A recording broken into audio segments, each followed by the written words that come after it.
bayağı görüntü geçirmez mi? Benzinli yani. Benzine motoru şey.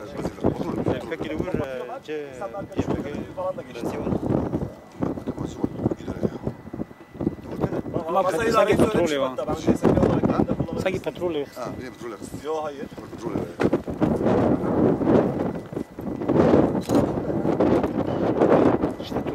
Çok şiddet. Tamam.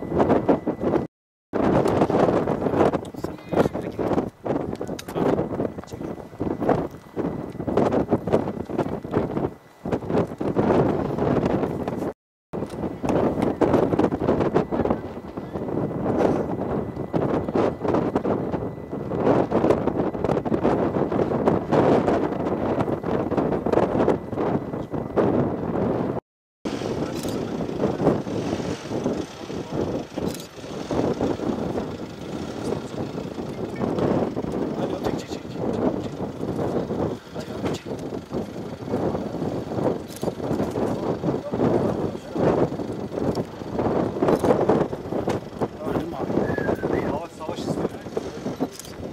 Savaş.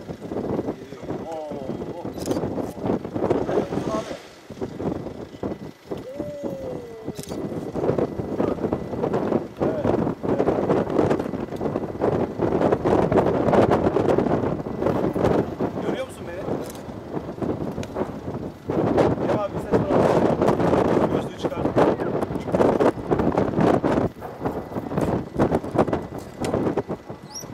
Tamam. Çekil biraz. Sayayım mı? Çekil biraz. Böyle çekil.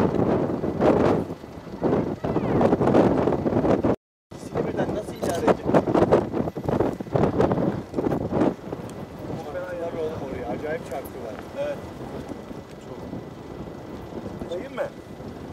1, 2, 3, 4, 5, 6, Mikrofon açık değil abi, açık 8. değil. Açık. Bir dakika dur.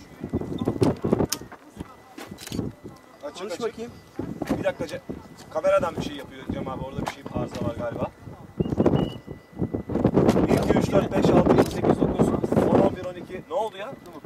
Şimdi geliyor mu sesin? 1, 2, 3, 4, 5, 6, 7, 8. Çıkasın.